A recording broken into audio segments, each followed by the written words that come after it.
sama Allah. Itu Tuhan itu di situ mungkin awalnya Tuhan ya Kak? Iya, awalnya Tuhan. Tuhan. Cuma akhirnya dirubah jadi Tuhan. Coba direnungin coba, Allah membangkitkan Tuhan. Jadi banyak Tuhannya kan? Nah iya. Berarti ada Allah, ada Tuhan. Trinitarian juga batal itu. Tadi kan saya bilang, orang-orang yang hidup di situ pada zaman itu kan orang-orang yang sedang hidup di bawah budaya pagan dan Helenisme, ya kan? Buktinya mana? Buka Kisah Para Rasul 14.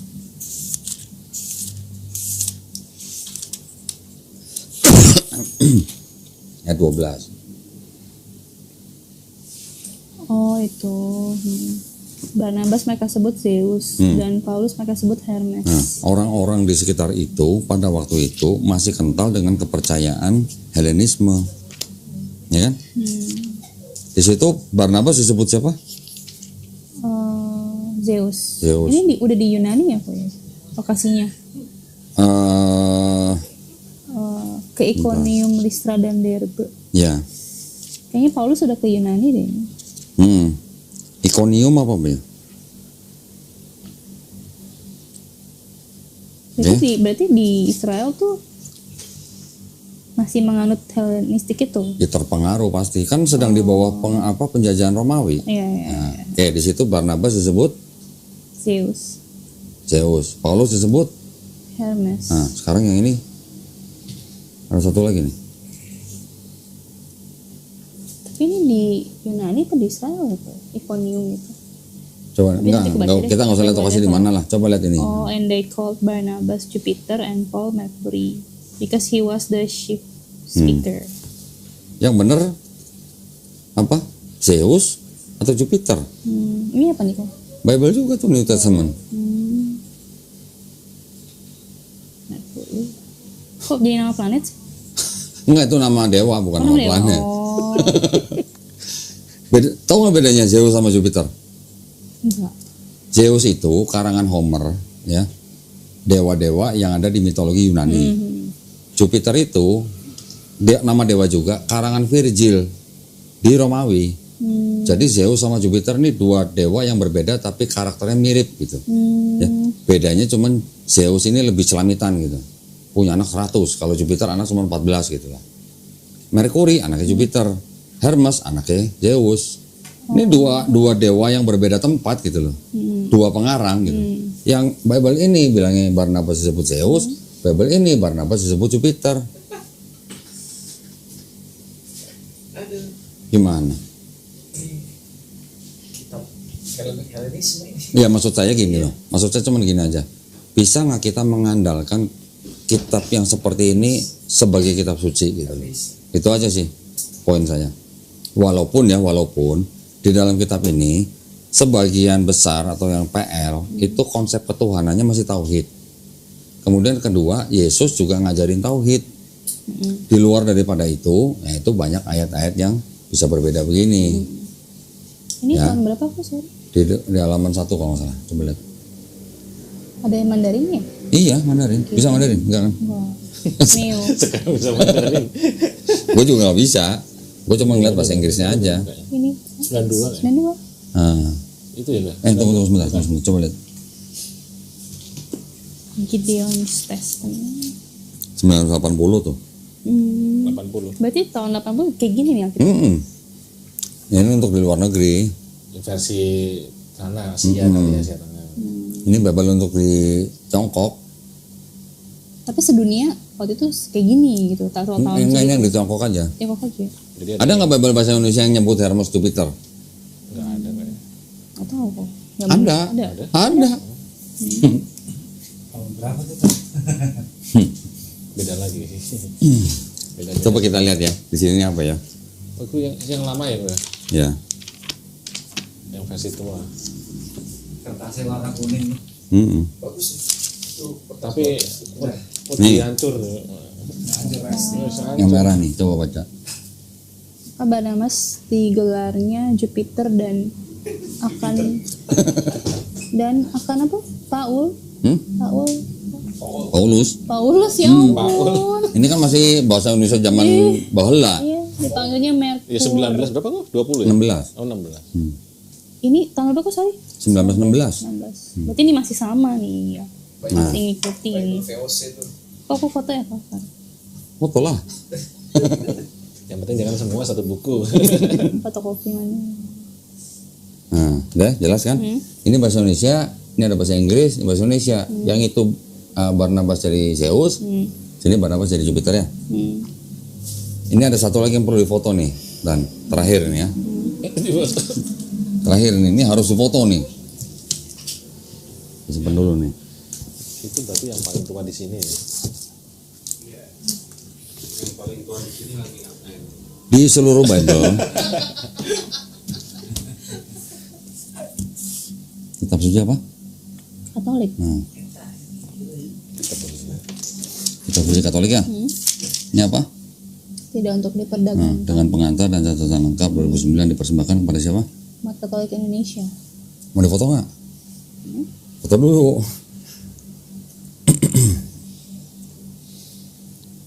Ini juga difoto nih, tidak untuk diperdagangkan nih. Berarti jemaat nggak bisa punya ini. Di dalam Bible, yang ini ada ayat, ada catatan kaki. Ya, sini kan tadi tulisan pengantar dan catatan lengkap. Sekarang sebelum saya kasih lihat, Intan pernah tahu nggak di dalam Bible itu ada ajaran Trinitas? Bible yang sekarang? Iya. Iya. Nggak usah kata Trinitas, saya nggak minta kata Trinitas, tapi ajaran tentang konsep Trinitas. Trinitas kan kita tahunya ada Bapa, Putra, Roh Kudus, dan ketiganya ini satu Tuhan, bukan tiga Tuhan kan? Ada nggak ayat seperti itu? Harus tiga pribadi dan satu gitu. Pernah baca? Lupa, mungkin lupa lah. Tapi mungkin pernah dengar.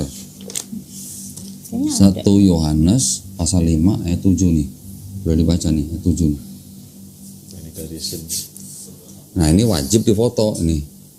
Sebab pada tiga yang memberi kesaksian di dalam surga, Bapa, Firman dan Roh Kudus. Tiga kan? Terus?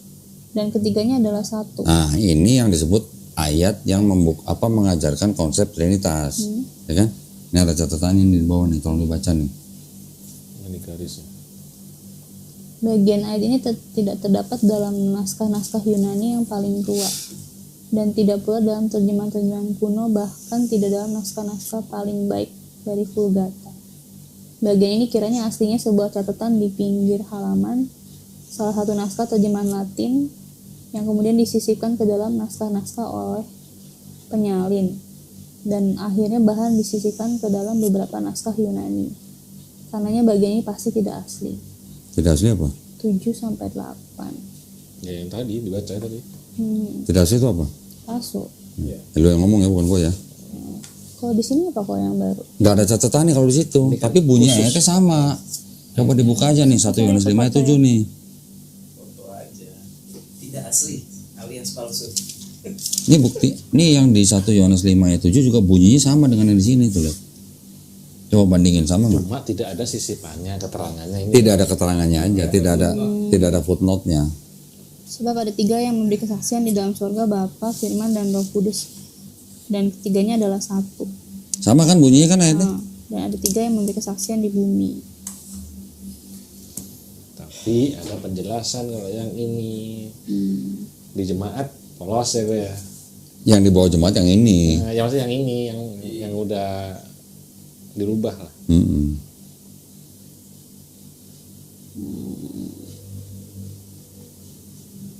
Ya, pernah nonton sih di video. Ada. Nonton hampir semua video Bodondi berarti. Saya yang nonton, dia dengerin. Tapi nggak tahu kalau diam-diam dia nonton, nggak ngerti saya. Bagus ya. Tapi yang Yohanes tuh gimana ya? 1 Yohanes 5 ayat 7. Maksudnya saya juga penasaran di sisi begini, gitu, nggak ngerti. Gitu. Tahu ya, tapi ya itu dah. Yang ayat Apa? Allah Bapa ngomong Apa? inilah Yang anakku. itu. Ya kenapa? Ya itu kan hanya tulisan orang yang tidak diketahui siapa. Siapa yang berbicara itu? Iya. Yang nulis nggak tahu siapa. Udah nggak ketemu sih istilahnya. Matius, Markus, Lukas, Yohanes nggak anonim. Nggak ada yang tahu siapa, ini semuanya anonim. Nih kalau mau tahu nih.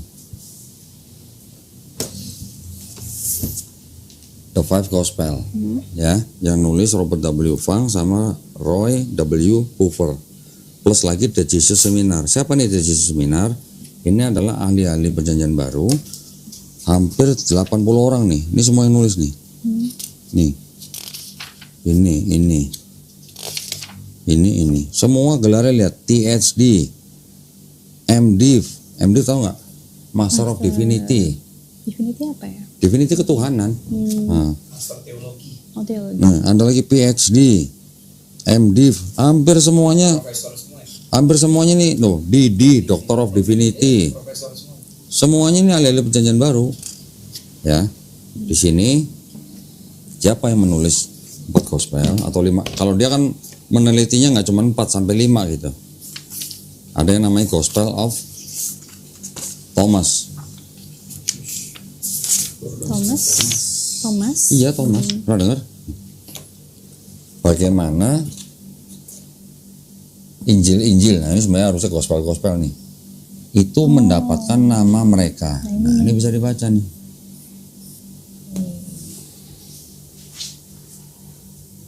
Siapa yang memberi nama, kapan? Tapi ini juga mungkin gitu ya? Apa? Matius mungkin gitu ya? Iya karena nggak jelas makanya pakai mungkin. Ini gue penasaran ini sih. Nah, Kan ini kan nggak jelas, yang penting garis besarnya gitu. ya. Buku ini ditolak sama Kristen, walaupun yang nulis juga Kristen gitu. Tapi kalau ini Kristen-Kristen yang sudah mempelajari manuskrip, sudah mempelajari tradisi, sudah mempelajari sejarah, sudah mempelajari gaya bahasa mereka, sudah mempelajari perbendaharaan kata mereka. Jadi di buku ini semua ayat Bible-nya ditampilkan, tetapi diberikan komentar gitu. Ayat ini pasti perkataan Yesus. Ayat ini kok kayaknya bukan perkataan Yesus. Ayat ini sepertinya bukan perkataan Yesus. Ayat ini pasti bukan perkataan Yesus. Sampai dikasih nilai gitu. Dengan apa? Dengan warna. Kalau yang disebut perkataan Yesus dikasih warna merah. Kalau yang sedikit meragukan dikasih pink. Kalau yang meragukan dikasih abu-abu. Kalau yang pasti meragukan atau pasti bukan perkataan Yesus dikasih warna hitam. Dari semua ayat itu mereka pelajarin dikasih skor dengan warna. Ketika disimpulkan, dijumlahkan, total yang dianggap sebagai perkataan Yesus hanya 18%. Dari semua yang Alkitab ada. Dari semua gospel. Gospel. Nah, sebelum mereka memberi nilai, mereka menjelaskan bagaimana gospel itu terbentuk, siapa yang nulis dan segala macam ini, siapa yang memberi nama, dari mana sumbernya, gitu. Loh, mereka bukan ngarang, ini mereka ngelihat manuskripnya, mempelajari bukti bukti fisiknya. 82% bukan dari Yesus Kristus. Iya. Yang diwarna-warni ada kok di sini ya? Saya yang kebetulan ada sama saya ini yang bukan berwarna. Oh, oke. Kalau yang mau beli aslinya, beli yang bahasa Inggris nih, yang begini. Ini bahasa Inggrisnya nih, aslinya dalam bahasa Inggris, ya. Itu diterjemahkan oleh almarhum Ustadz Insan Mokoginta beserta teman-temannya. Yang aslinya begini nih. Contoh nih ya, contoh. Saya kasih lihat nih, Markus 10 ayat 45 nih. Sini, saya kasih lihat. Pernah mendengar ayat anak manusia datang untuk dilayani tapi untuk melayani? Pernah dengar?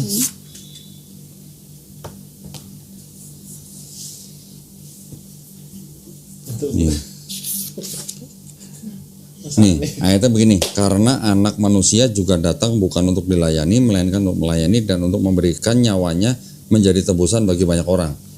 Ini ayat yang dipakai oleh orang Kristen bukti bahwa Yesus memang datang untuk mati menebus dosa manusia.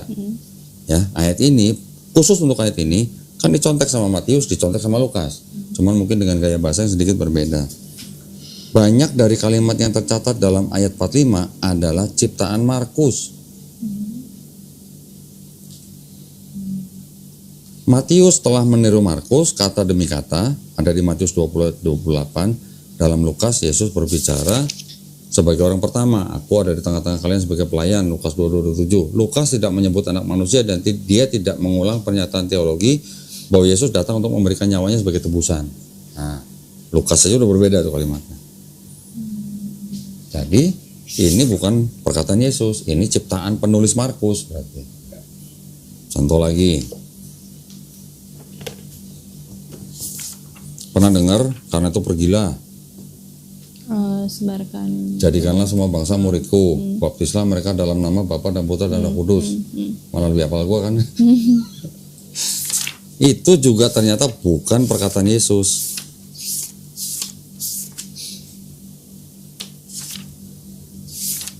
Matius 28:19. Ini kan? 19, karena itu pergilah, jadikanlah semua bangsa muridku dan baptislah mereka dalam nama Bapa dan Anak dan Roh Kudus, ya kan? Apa nih? 3 bagian dari perbuatan ini membuat murid, membaptis dan mengajar merupakan program yang diadopsi oleh gerakan yang baru, tetapi tidak menggambarkan instruksi langsung dari Yesus. Buktinya apa? Karena di seluruh perjanjian baru tidak ada pernah ceritanya murid Yesus membaptis orang dalam nama Bapa dan Putra dan Roh Kudus. Mereka selalu membaptis orang dalam nama Yesus di seluruh perjanjian baru, termasuk Paulus.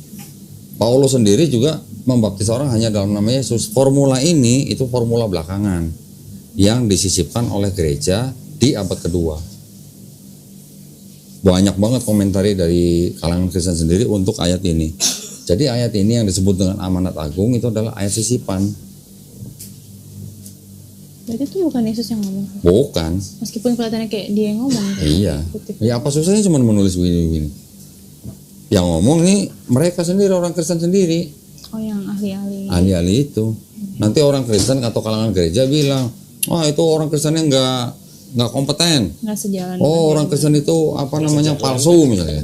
Nggak sejalan. Tapi orang-orang yang ngomong seperti itu bukan orang-orang yang mempelajari langsung manuskrip. Itu hanya karena mereka menolak aja. Orang yang biasa menolak itu hanya bisa menyerang pribadi orang itu. Ketika orang-orang Kristen yang nonton video saya misalnya, mereka nggak bisa bantah, tapi mereka hanya bisa menyerang pribadi saya. Ini yang ngomong kan bukan saya, buku ini yang ngomong. Dan saya punya buku lain yang menyatakan bahwa ayat ini tidak asli atau sisipan. Pernah dengar Matius dalam bahasa Ibrani?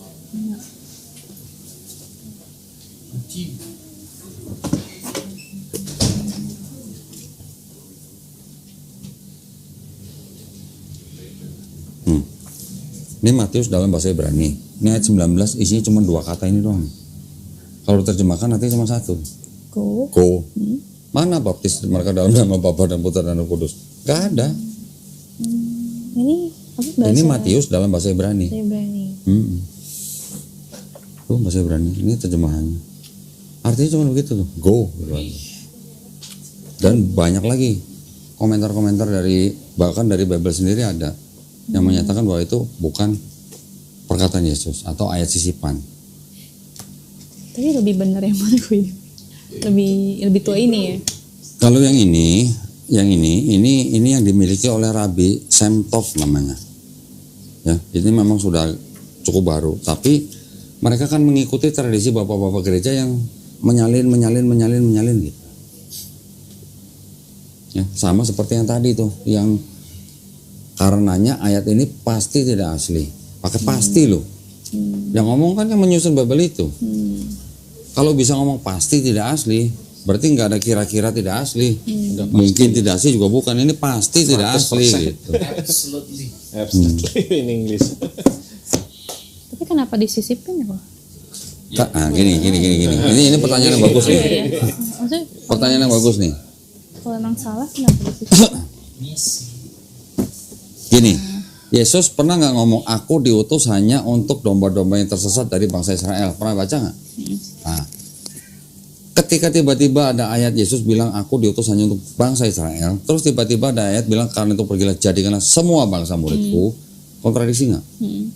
Nanti pendeta bilang, oh kalau yang diutus untuk bangsa itu untuk tahap awal, tahap akhir ketika Yesus mau diangkat baru dia nyuruh ke semua bangsa. Itu argumennya pendeta.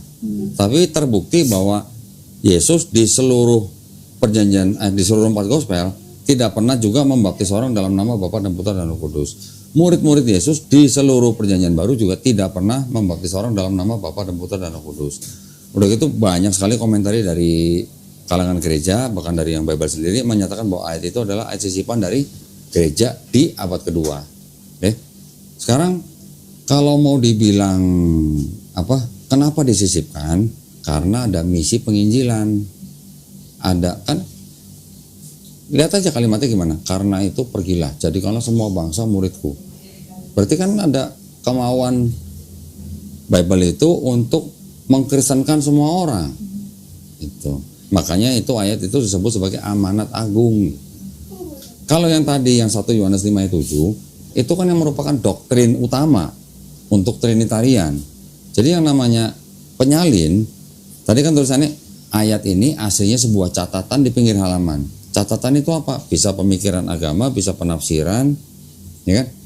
Pemikiran agama si penyalin atau si gereja, yang mana itu penafsiran itu akhirnya diangkat apa? Diangkat derajatnya menjadi ayat gitu. Yang tadinya bukan ayat, tapi hanya pemikiran agama dijadikan agama. Untuk apa? Untuk doktrinisasi. Iya, aku sempat mikir apa gunanya si catatan kaki itu. Gitu. Itu adalah pemikiran agama si penyalin atau si gereja atau bapak gereja punya pemikiran penafsiran hanya ditulis di pinggir halaman. Kan mereka menyalin dari kitab yang ada disalin. Ini disalin. Ketika di abad ke-16 penyusun Bible yang namanya Erasmus siapa? Kok gue lupa Erasmus siapa namanya? Bukan. Erasmus. Desiderius Erasmus. Aduh, susah banget namanya sebutnya. Ini dia penyusun Bible di abad ke-16. Ketika dia menyusun Bible itu kan dia juga harus melihat Bible yang udah lama. Semua kumpulan Bible Yunani tidak ada ayat itu. Terbit 1 nggak ada ayat itu. Terbit kedua nggak ada ayat itu. Terbit ketiga dia diancam sama gereja. Lu harus masukin ayat ini. Ini buktinya ya tulisan mereka sendiri gitu. Baru masuk ke cetakan yang ketiga. Cetakan yang ketiga ini semua Bible Erasmus itu disebut Bible Textus Receptus. Textus itu teks, Receptus itu diterima. Jadi teks yang diterima. Teks yang diterima oleh siapa? Oleh semua kalangan Kristen pada saat itu. Jadi yang tadinya ayat itu nggak ada, dipaksa oleh gereja masuk ke dalam Bible. Makanya di KJV tertulis ada, sama yang di Indonesia juga tertulis ayat sisipan itu. Bahkan di sini yang bahasa Indonesia, ini kan yang Katolik nih, ada pengantarnya, ada keterangannya. Kalau yang di sini, perhatiin, dari mulai kata di dalam sorga sampai kata di bumi, ada tanda kurung nggak? Iya. Ya. Artinya tanda kurung itu apa? Ada penjelasannya di sini. Mana tadi? Ini TB2 nih. Itu TB1, ini TB2. Itu ada tanda kurung, di sini juga ada tanda kurung. Tapi tanda kurung itu artinya apa? Nih. Tanda kurung tegak. Ya, dalam perjanjian baru TB2, teks-teks yang ditandai dengan kurung tegak tidak terdapat dalam beberapa naskah kuno. Berarti dulunya nggak ada. Dulunya nggak ada.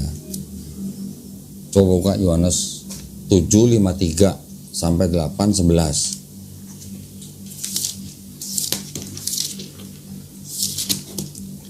Yohanes 7 ayat 7 ayat 53 sampai 8 ayat 11. Lalu mereka pulang masing-masing ke rumahnya. Ya, di situ ada tanda kurung nggak? Oh, nggak ada. Atau Yohanes 8 yang 7:53-nya? Iya. Pasal 7 ayat 53 ada tanda kurungnya nggak? Nggak ada.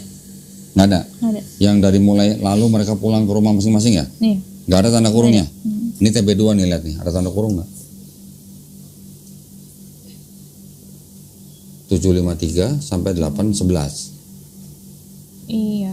Ada tanda kurung. Oh, tutup kurungnya jauh banget ya. Iya, ya itu berarti hampir satu cerita itu.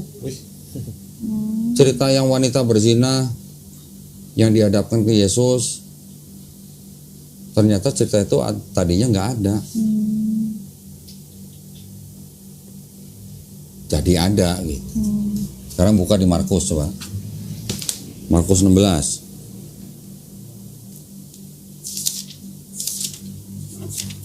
ayat 9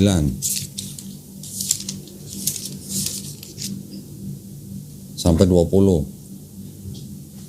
Setelah Yesus bangkit pagi-pagi pada hari pertama minggu. Ada tanda kurungnya nggak? Nggak ada. Coba lihat ini.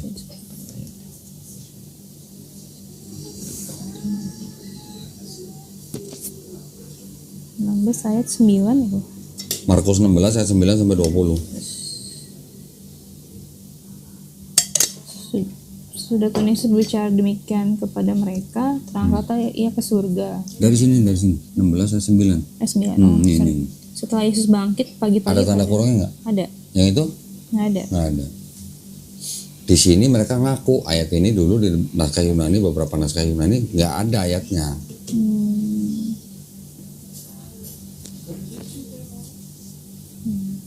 Kayak gini orang nggak bakal. Tadi ada penjelasan tanda kurung di Alkitab yang apa? Yang ada penjelasan tanda kurung itu di kitab yang tadi ya. Ini. Oh, yang ini. Nah. Yang artinya apa tuh? Dulunya nggak ada gitu. Kalau mau dilihat di sini juga bisa. Markus 16 ayat 9 contohnya.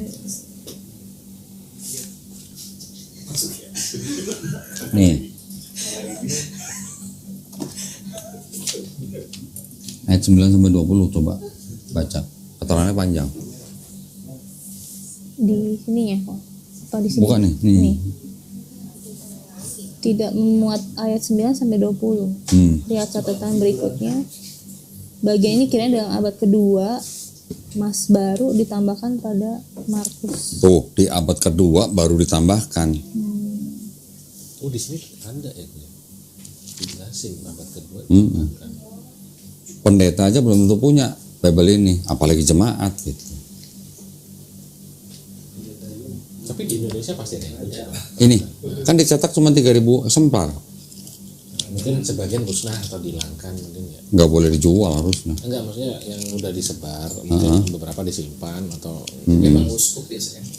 Yang udah kelas tinggi kali ya. Ini hanya untuk calon-calon pastor. Pastor sama uskup itu apa bedanya? Ya ada jenjangnya lah.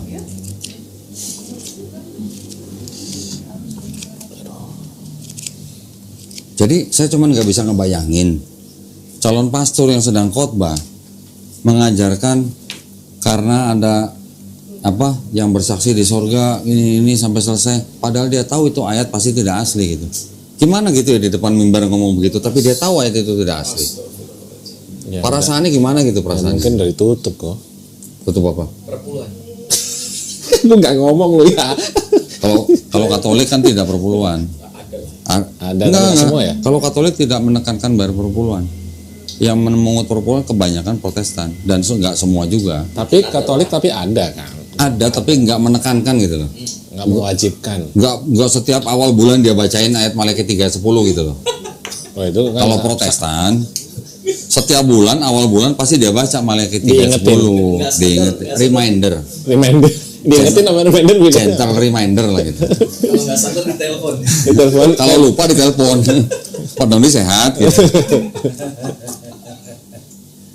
Sebagian gereja sih. Sebagian makanya terutama GBI Maniko. Bahkan ada gereja yang menerapkan perpuluhan kayak gini, Master. Contoh, misalnya kamu dapat gaji berapa? 10 juta. Kamu biaya hidup berapa? 8 juta. Nah, perpuluhan kamu dari 2 juta, bukan dari 10 juta. Ada yang begitu. Itu masih fair gitu ya. Walaupun itu juga apa namanya? Masih mengikuti atau menjalankan hukum Taurat yang katanya Paulus sudah dibatalkan dengan mati Yesus di atas kayu salib. Nah, kalau sudah dibatalkan sama Yesus kan harusnya nggak usah perpuluhan. Biasanya enak dijumuk tuh. Tapi kenapa gereja masih memuat perpuluhan? Ya, satu, enak-enak aja dia. ya operasional. Ya, yang kedua, mereka mengaku sebagai suku Lewi rohani gitu. Iya, aku sih sempat ngobrol sama aku bilang berarti harusnya perpuluhan udah nggak ada dong. Udah nggak ada. Iya, ada yang bilang. Pertanyaan saya gini. Seikhlasnya. Gitu. Pertanyaan saya gini. Oh, bukan seikhlasnya. Apa sesuai kemampuan? Enggak, ada rate-nya. Sesuai hati atau apa? Kalau yang sesuai hati, sesuai kemampuan, sesuai keikhlasan itu bukan perpuluhan. Itu namanya persembahan kasih. Persembahan kasih. Sekarang pertanyaan saya gini. Orang Yahudi sendiri yang menyusun kitab mereka itu mereka masih melakukan perpuluhan nggak sampai sekarang? Masih. Enggak. Semenjak Bait Suci yang kedua dihancurkan tahun 70 Masehi, orang Yahudi nggak melakukan perpuluhan lagi. Karena syaratnya perpuluhan itu harus di bait suci. Iya. Ya. Bait suci tinggal tembok sekarang kan. Bahkan orang Israel jauh dari bait suci itu, ketika mereka mau bawa perpuluhan ke bait suci itu, kan susah nih kalau bawa barang-barang nih hasil bumi atau ternak nih, bawa kambing, bawa domba gitu, bawa sapi gitu. Mereka boleh jual dulu nih perpuluhan itu ke tempat dia tinggal, dapat duit kan, duitnya dibawa ke bait suci. Sebelum masuk bait suci dia beli lagi barang yang mau dia persembahkan gitu perpuluhannya. Jadi kalau dia mau perpuluhan satu sapi, begitu sampai bait suci dia beli dulu satu sapi baru diserahkan ke bait suci. Kalau ini tahu gitu apa Google tahu histori kayak gitu? Ya itu mempelajari tradisi Yahudi. Biar nggak keberatan Iya. gitu. Ini sini juga ada nih yang di Humas tadi. Mana Humas tadi? Nah ini.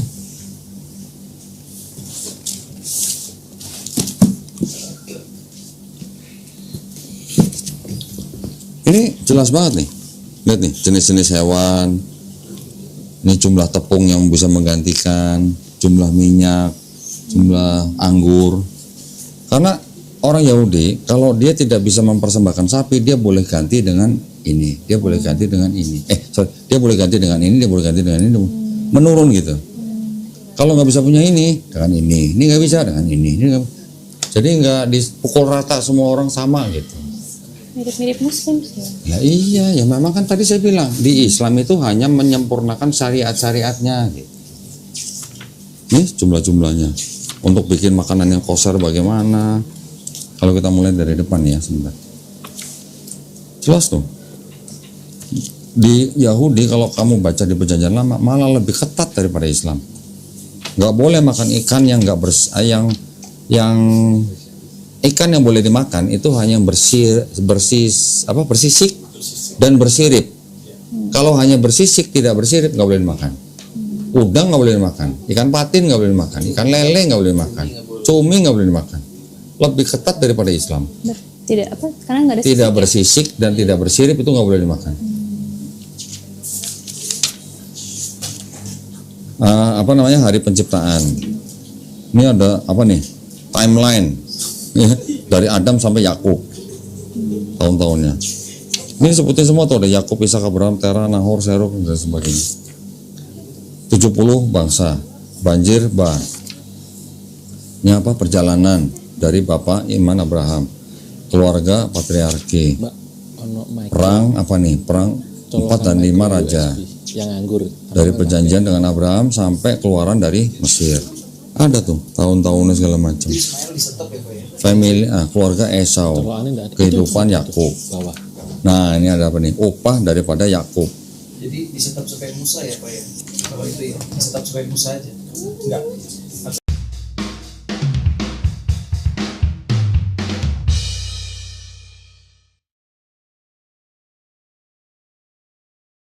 Sampai mana? Iya. Sampai Musa Iya, sampai Musa mati. Iya. Itu kan 70 people yang ke Mesir. tapi di motor. Ini hari raya. Tuh sampai mengukur kekeringan. Di sana nggak punya. Apa nih? Naiknya Musa ke Gunung Sinai. Udah zaman Ini bahkan ada jadul. ini. Ada apa nih? Keluarga Musa, Harun dan Miriam. Pernah dengar? Ini kitab Humas, the Humas. Isinya cuma 5 kitab Musa, tapi ada tafsir dari Rabi Rashi namanya. Ini bait sucinya, ruangan ini buat apa? Ini jenis hewan kurbannya. Ini tanggal-tanggal penting buat mereka. Ini ada 40 tahun dalam padang pasir. Cerita tentang bangsa Israel ketika keluar dari Mesir sampai ke Kanan kan 40 tahun. Iya. Ini ada masa-masanya tuh.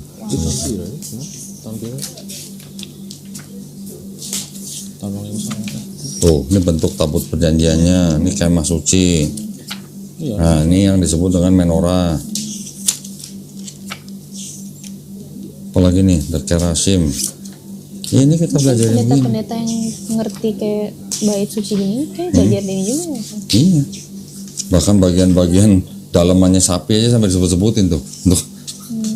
Untuk apa?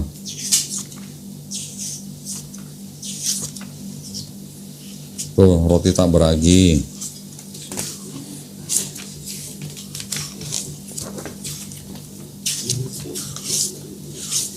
Nah gitu. Ini sampai caranya bikin kue segala macam, bikin roti tak beragi sampai sebutin tuh. Penanggalannya. Tapi ini baru ya? Apanya? Masih baru ya? Bukunya baru. Belum lama saya beli ini. Tahun lalu saya beli. Tahun, tapi maksudnya Oh, penerbitannya? terbit tahun berapanya?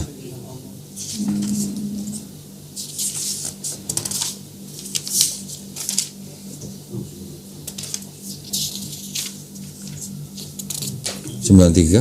93. Malah ini yang membela, boleh dikatakan membela Islam. Pernah dengar nggak di Bible? Nabi Abraham dimasukkan ke dalam tungku api. Pernah kayaknya. Oh ya, dibakar itu ya? Iya, yang dibakar. Di Islam ada kisah itu. Di Bible-nya Kristen nggak ada. Di Bible-nya Yahudi pun juga tidak ditulis.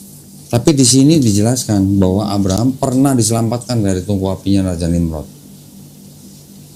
Malah ini yang membela di kisah di Islam. Bentar.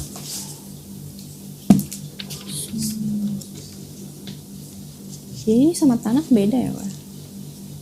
Kalau tanah kan ada Torah, Nevi'im, Ketuvim. Oh, ini Kalau 5. ini cuma Torahnya aja, cuman ditambahin dengan keterangan tafsir.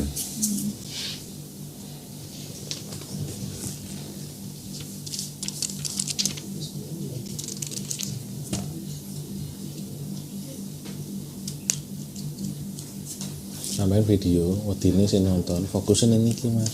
Nih, Nimrod flung Abraham into a burning furnace.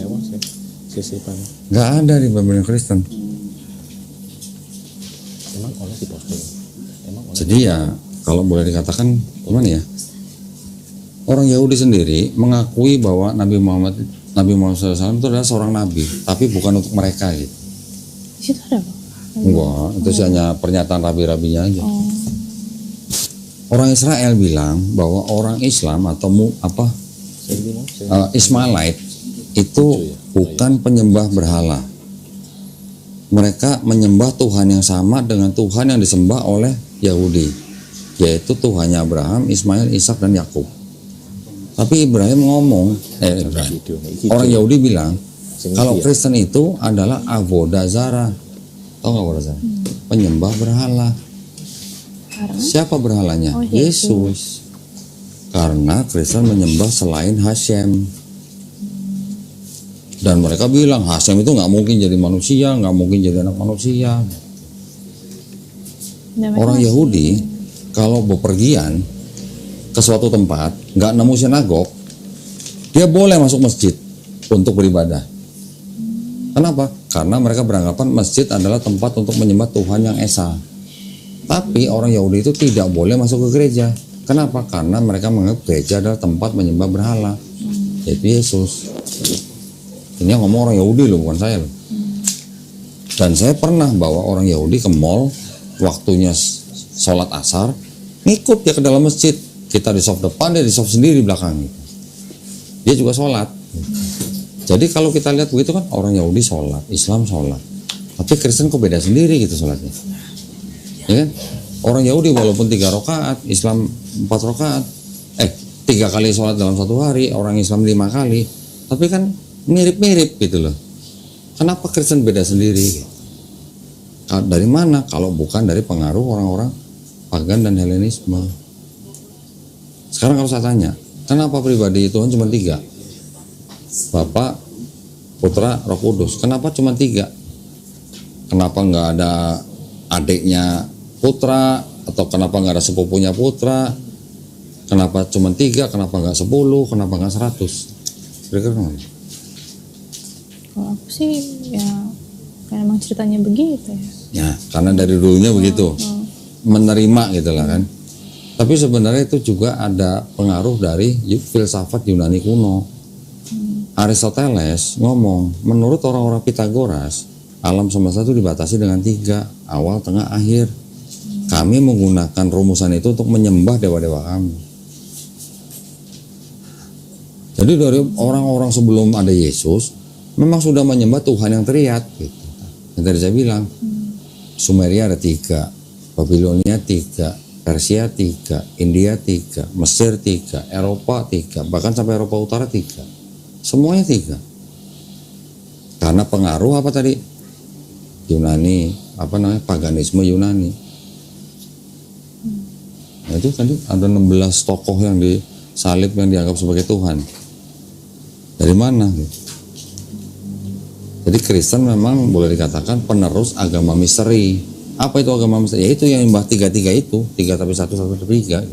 Itu disebut dengan misteri. Kalau bisa dijelaskan, bukan lagi misteri. Karena tidak bisa dijelaskan, makanya disebut misteri.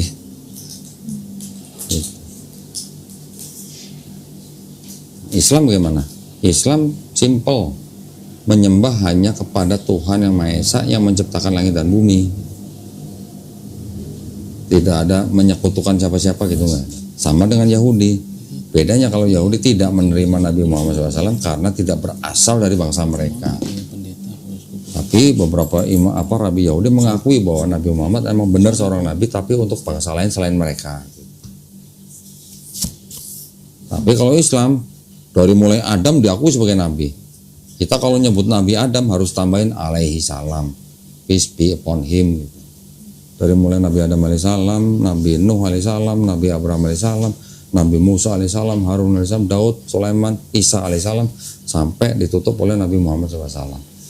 Ajarannya sama semua. Nabi Muhammad SAW juga mengajarkan la ilaha illallah. Itu semua sama ajarannya. Banyak, nabinya banyak, pesannya satu. Jadi yang dibawa oleh Nabi Muhammad SAW ini bukan agama baru. Agama yang sama dianut oleh Nabi Adam alaihissalam sampai Nabi Isa alaihissalam. Karena Nabi Adam udah ngajarin apa tadi kok? Karena dari Adam ya udah ngajarin apa tadi? La ilaha illallah, tauhid. Tauhid itu artinya mengesakan Allah. Tidak ada Tuhan selain Allah. Ya, hanya menyembah kepada Allah yang esa gitu. Itu di Quran ada apa di Alkitab? Ya kalau mungkin teksnya nggak berbunyi begitu, tapi di dalam satu Quran itu semua ajarannya tauhid. Semua ajarannya dari yang dikisahkan dengan nabi-nabi, ada 25 nabi termasuk Nabi Muhammad SAW. Dari Adam sampai kan? Pesannya sama. Nah sekarang di Quran juga ada Nabi Muhammad SAW diperintahkan untuk mengikuti milah Ibrahim. Ya. Milah Ibrahim adalah ya memang cara beribadatnya Nabi Abraham alaihissalam yang sudah diterima dari Tuhan yang sama gitu. Contohnya apa? Sunat sudah dilakukan dari zaman Nabi Ibrahim alaihissalam, diteruskan oleh pengikut-pengikutnya dari mulai diteruskan oleh keturunannya dari mulai Ismail alaihissalam, Ishak alaihissalam turun ke Yakub alaihissalam ke 12 bangsa Israel sampai ke Yesus alaihissalam. Kan sunat semua. Kenapa Kristen nggak sunat gitu maksud saya? Karena ajaran Paulus. Jadi untuk melihat satu Bible-nya Kristen harus bisa membagi 3 kelompok. 3 kelompoknya itu adalah 1 Perjanjian Lama, ya ini yang punya Yahudi. Kedua 4 Gospel. 4 Gospel ini yang menceritakan Yesus. Ya walaupun kita tidak mengimani semua, terutama yang tentang Yesus disalib dan bagi dari ketiga, tapi Yesus di sini diceritakan mengajarkan tauhid. Kemudian baru kita kelompok ketiganya adalah surat-surat Paulus dan surat-surat Rasul. Di surat-surat Paulus inilah yang menjadi perbedaan antara ajaran Paulus dan ajaran Yesus. Yesus nggak pernah mengajarkan dosa waris, Paulus mengajarkan dosa waris. Itu yang membedakan. Sampai mana? Sampai Yohanes ya? Ya maksudnya ya. Matius sampai Yohanes. Di sini kalau yang Paulus bilang karena manusia sudah bawa dosa waris, makanya tidak bisa bersatu kembali dengan Tuhan, makanya Tuhan harus menebus dosa dengan cara mati di atas kayu salib. Tapi kalau Yesus kan bilangnya kan, kalau lu nggak bertobat, lu nggak bisa masuk surga. Kalau lu nggak bertobat dan menjadi seperti anak kecil ini, lu nggak akan masuk surga. Itu ajaran Yesus. Yang Paulus, kamu harus mengaku Yesus sebagai Tuhan dan Juru Selamat yang menebus dosa kamu. Paulus bilang hukum Taurat sudah dibatalkan. Yesus bilang, aku datang bukan untuk meniadakan hukum Taurat, tapi untuk mengenal. Kan beda kalau begitu.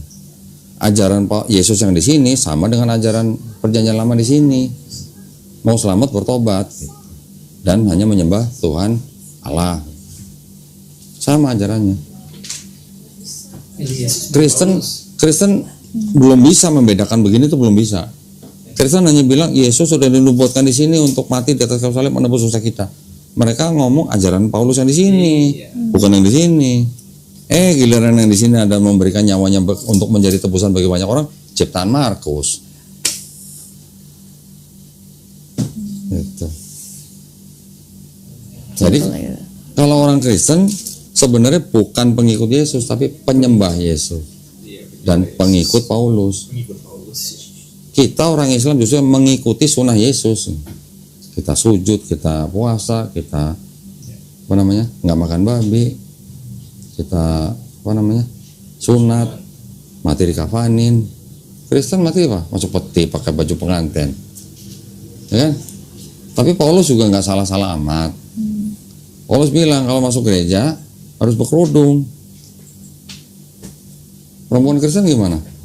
Ada sebagian kecil lah yang berkerudung, tapi sebagian besar nggak ada yang berkerudung kan? Nah, pernah dengar sih. Pernah ngeliat lukisan Maria Magdalena atau Maria ibunya Yesus nggak pakai kerudung? Pernah nggak? Enggak. Kalau ngeliat lukisan Maria sedang di samping salib Yesus, kira-kira Maria tuh lagi nangis apa lagi ketawa? Nangis. Kenapa? Karena anaknya disalibkan. Apa Maria tahu? Nggak tahu kalau dia dosanya udah ditebus sama anaknya. Kira-kira tahu nggak Maria? Aku sih nangkepnya lebih ke sisi kemanusiaannya gitu sih, Pak. Sebagai ibu sedih. Oke. Tapi dia tahu, dia kan dari awal tahu anaknya bakal ini kan. Aku juga sempet kayak kenapa mesti sedih kan udah tahu. Cuma ya mungkin sisi kemanusiaannya. Oke, karena anaknya lah ya. Tapi kan harusnya dia bahagia dia bakal masuk surga karena anaknya udah nembus dosa dia harusnya. Ya sempat kepikiran sih kenapa ya. Ya. Kita kalau menggunakan logika ya jatuh-jatuhnya pertanyaan-pertanyaan seperti itu. Karena memang ajaran bahwa Yesus menebus dosa manusia dengan cara mati di atas kayu salib itu ajaran belakangan. Sekarang kalau Yesus sebagai Tuhan oleh orang Kristen, sebelum dia turun ke bumi sebagai Tuhan, dia tahu nggak dia bakal mati? Tahu. Nah, kalau dia tahu dia bakal mati, boleh nggak saya sebut tindakannya dia atau misi dia sebagai misi bunuh diri? Hah? Boleh nggak bunuh diri? Ngorbanin sih, ngorbanin. Oke, saya nggak nanya motivasinya, tindakannya, tindakan menghilangkan nyawa sendiri, bisa nggak sebut tindakan bunuh diri? Bukan motivasinya. Oke, motivasinya karena begitu besar kasih Allah kepada manusia sehingga dikaruniakan anak yang tunggal. Barang siapa percaya kepada dia akan memperoleh hidup yang kekal. Itu motivasinya. Tapi berarti kan begini, karena manusia sudah berdosa dan karena kasihnya Tuhan ini kepada manusia sehingga dia harus menjadi manusia untuk mengampuni manusia. Boleh nggak kalau saya kasih analogi begini? Saya datang ke toko permen, saya nyolong permen, saya makan, yang punya toko nggak tahu. Terus belakangan baru saya datang ke toko itu lagi, saya bilang sama yang punya, saya mau minta ampun, saya udah nyolong permen, saya makan, saya nggak bilang sama situ. Yang punya toko bilang begini, oke, gua ampunin, tapi lu bunuh dulu anak gua. Boleh nggak analogi begitu? Masuk nggak ke analogi konsep keselamatan dalam Kristen? Iya, pernah dengar sih. Logis nggak begitu? Kalau Tuhan yang Maha Pengasih ini, menurut Intan Maha Pengampun nggak? Maha Pengampun. Tapi di Perjanjian Lama berapa kali Allah tuh marah sih. Iya, marah, oke, marah nggak apa-apa. Ada sisi agresifnya juga. Betul, bahkan membunuh banyak orang. Saya ada bukunya tuh. Allah di dalam Perjanjian Lama membunuh kira-kira 24 juta orang dengan segala kemarahan dia, kemurkaan dia gitu. Tapi kan Allah juga Maha Pengampun. Siapa yang mau bertobat diampuni. Dosa merah seperti kirmisi jadi putih seperti salju. Udah dikasih ayat begitu aja, masih aja bangsa Israel berbuat dosa, masih aja melawan. Sampai akhirnya dibikin perjanjian baru di Yeremia 31. Sama Kristen, istilah perjanjian baru itu dicolong menjadi perjanjian baru antara Yesus dan manusia gitu. Padahal maksud perjanjian baru di Yeremia 31 itu adalah perjanjian baru atas bangsa Israel dan Hashem. Yeremia 31. Yeremia 31, boleh dibaca enggak?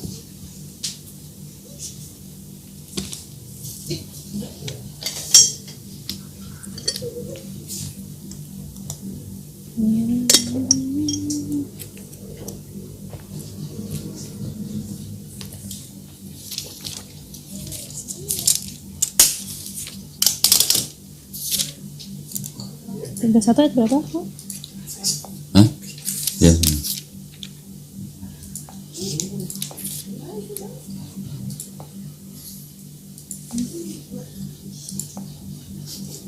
Nah, itu kan apa namanya, perikopnya aja perjanjian baru kan? Nah, kalau dibaca semua itu sebenarnya cerita tentang Tuhan yang Maha Esa itu ingin memperbaharui perjanjian dengan bangsa Israel. Ibaratnya udah ya, cukup ya, selesai ya sampai sini ya. Kita bikin perjanjian baru. Jangan bikin dosa lagi gitulah. Istilah perjanjian baru itu yang diambil sama Kristen menjadi istilah untuk perjanjian baru di kitab orang Kristen. Padahal konteksnya beda gitu.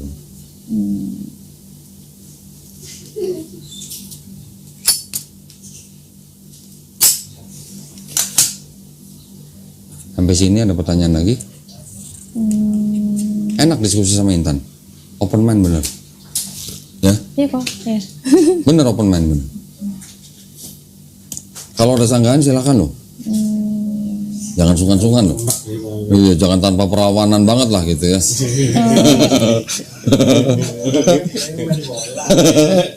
Iya, maksudnya jangan tanpa perlawanan gitu. Perlawanannya ada, halus. Oh, halus. Iya, iya. Iya, nggak kayak di video. Sementara sih belum sih kok. Tapi nanti boleh nggak kalau misalnya aku dapat pertanyaan di rumah aku Boleh. tanya ya. Boleh. Mungkin gue nanti baru teng gitu ya. Boleh. Catat aja nanti nomor HP saya.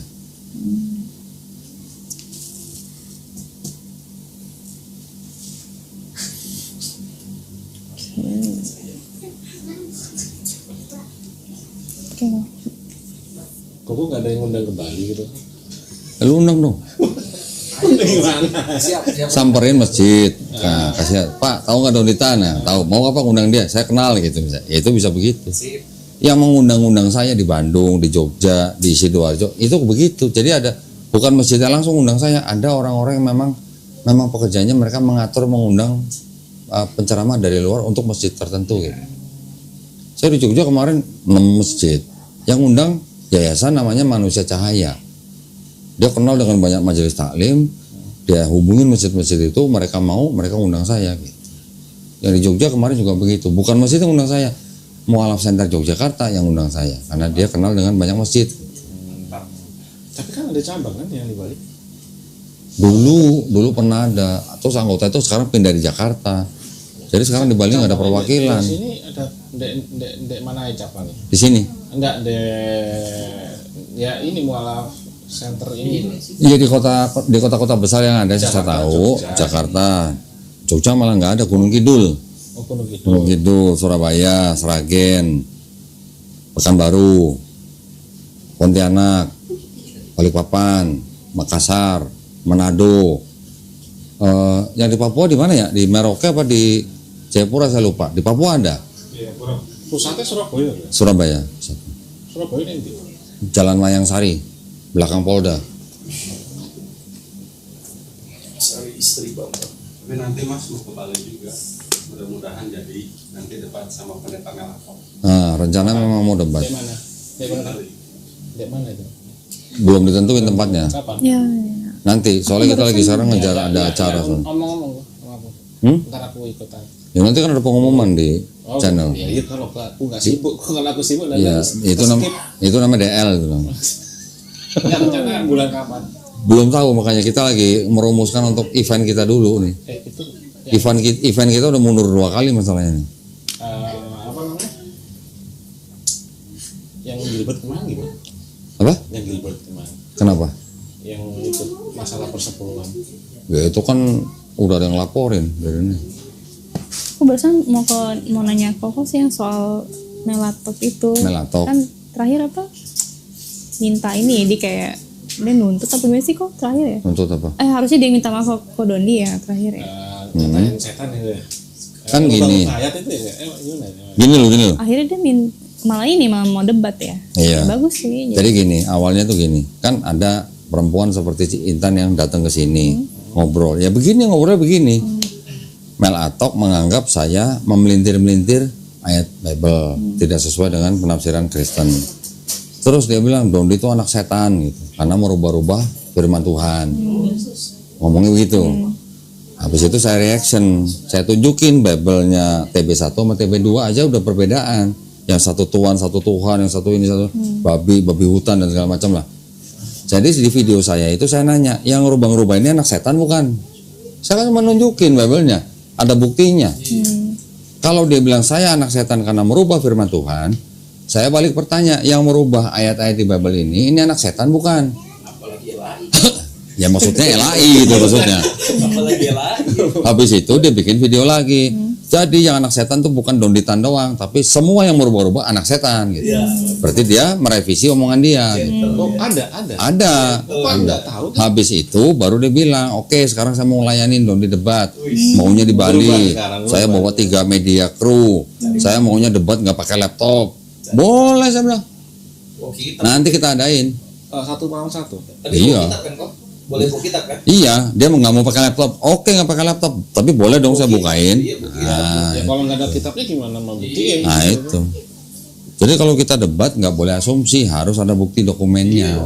Berarti dia menguasai Alkitab juga ya? Nggak tahu, siapa tahu. Ya nggak tahu juga sih. Iya. Kita harus Ya dia harus bisa buktiin dari dia. Nggak cuma ngomong doang. Ya, ngomong dong. kita menghargai ya keyakinan orang lain. Tapi yang kita yang kita berikan argumen itu hanya berdasarkan teks gitu. Bukan berdasarkan keyakinan mereka. Mereka mau menyembah pohon pisang juga nggak apa-apa kok. Islam nggak maksa kok gitu. Mau menyembah kompor juga silakan gitu. Tapi saya hanya menanyakan teks ini kenapa berbeda gitu loh. Kan berhubungan sama dia. Gitu. Iya. Nah ini kan kitab dia. Berhubungan sama Ya, dianya. kalau dia nggak punya Bible sebanyak ini kan bukan salah saya. Kenapa dia nggak belajar? Beli dong.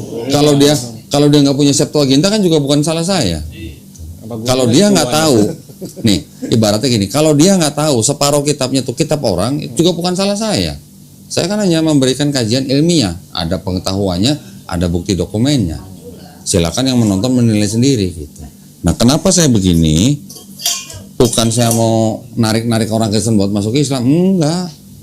Karena orang Kristen banyak yang memurtadkan orang Islam, melakukan upaya-upaya pemurtatan, door to door, bantuan, nanti dengan seminar dan segala macam untuk memurtadkan orang Islam.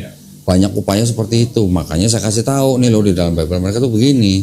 Bukan saya membenci orang Kristen, enggak. Keluarga besar saya juga masih Kristen semua. Tapi karena ada upaya pemurtatan itu yang melanggar aturan pemerintah, saya ngasih tahu umat Islam supaya mereka tidak mudah dimurtadkan. Kalau misalnya upaya saya, ternyata ada orang Kristen seperti Intan datang ke sini, tanya diskusi, terus ada syahadat, itu bonus buat saya, tapi bukan target saya. Gitu. Hidayah itu bukan dari saya, tapi dari Allah SWT. Hidayah itu selalu sudah disediakan, setiap saat disediakan. Tinggal manusia mau menjemput apa enggak gitu aja. Mau ngambil apa enggak? Nah, ibaratnya Intan ngelihat pohon mangga buahnya ranum, ya udah tinggal Intan mau ambil apa enggak, itu aja. Itu ibaratnya hidayah. Gitu. Nyamperin enggak, guys. Udah dikasih. Makanya tadi seperti Master tanya, Intan mau jadi pengikut Yesus atau pengikut Paulus? Jelas. Nah, nanti kalau ada masalah misalnya yang memutuskan menjadi Muslim, terus kemudian bermasalah dengan keluarganya, itu kita bisa bantu.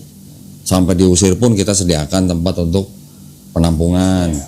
Bahkan yang belum sunat kita sunat. Sebenarnya Yang sudah pernah sunat, mau sunat 2 kali juga kita bantu. Ya. Yang belum pernah kuliah kita kuliah. Ya, bahkan sama sekali yang baru masuk Islam, kita malah minta mereka menyediakan waktu 2 hari di rumah untuk menerima guru privat yang kita kirim, gratis semuanya. Sunat pun gratis. Sampai mereka bisa sholat, bisa baca Quran, itu kita yang membina mereka, kita yang menyediakan guru gratis sampai mereka bisa. Kalau misalnya menghadapi masalah hukum dengan keluarganya, kita sediain pengacara gratis lagi.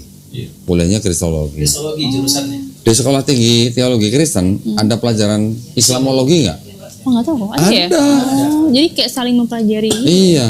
Tapi mereka mempelajari untuk upaya pemurtatan. Kalau mahasiswa STT teologi, sekolah tinggi teologi Kristen, mahasiswanya mau lulus harus bisa memurtadkan sekian orang. Gitu. Itu ada program begitu. Oh karena lu bisa nginjil Pak. Mudah dimurtadkan. Saya juga mengajar di sekolah tinggi ilmu dakwah Muhammad Nasir. Mahasiswa yang datang ke sini itu semua dari daerah semua.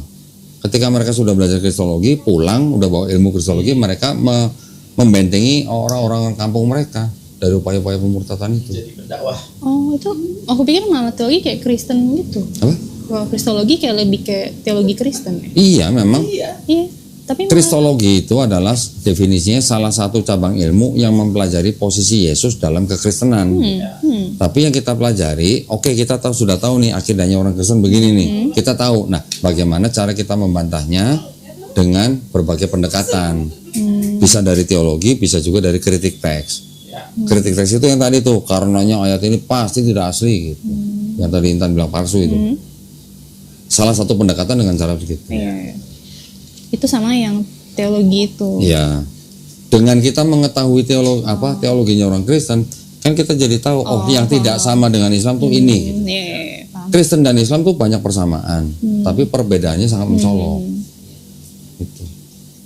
Karena kan tokoh-tokohnya sama.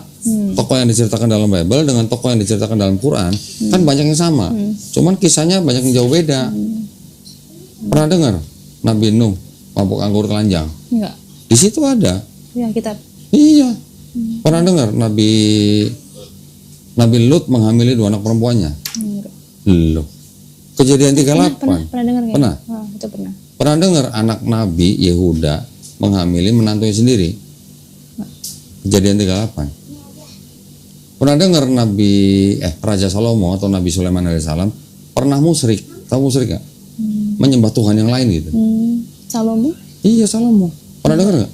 Berhala ya kayaknya. Bikin berhala gitu ya? Enggak, menyembah Allah lain tulisannya. Enggak. Karena istri-istrinya gitu, ngikut istrinya. Kan istri banyak. Oh, pernah dengar. Nah, Karena isinya ada yang nyembah. ya. Pernah dengar kan tadi kita udah bicara Betseba kan? Itu raja dan nabi loh. Daud kan nabi juga. Di Perjanjian Baru sebut dia seorang nabi. Nabi berzina dengan istri orang.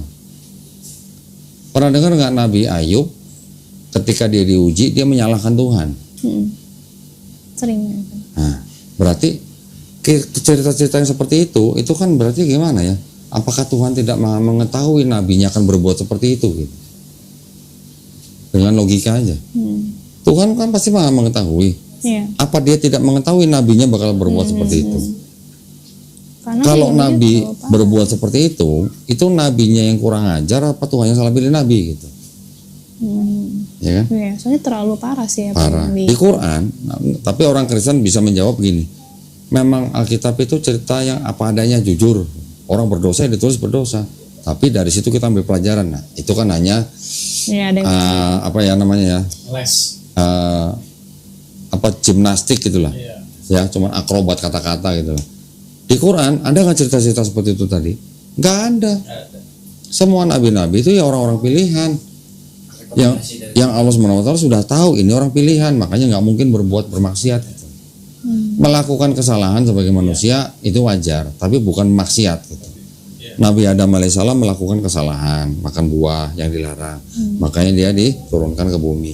Tetapi minta ampun nggak? Minta ampun. Diampuni nggak? Diampuni. Nabi Daud alaihissalam pernah berbuat kesalahan dalam mengambil keputusan untuk umatnya. Minta ampun. Diampuni nggak? Ya diampuni. Nabi Muhammad SAW sendiri pernah melakukan hal-hal yang mungkin dianggapnya bukan kesalahan, bukan dosa sebenarnya. Hanya bermuka masam ketika ada orang mau ngemis gitu.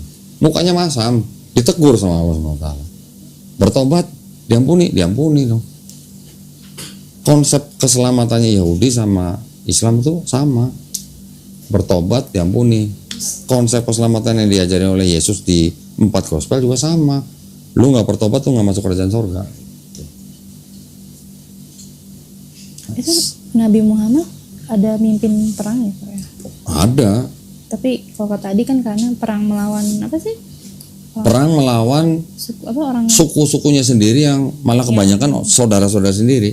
yang kafir atau apa? Iya, kafir dan pagan. Pagan. Orang Arab sendiri juga pagan.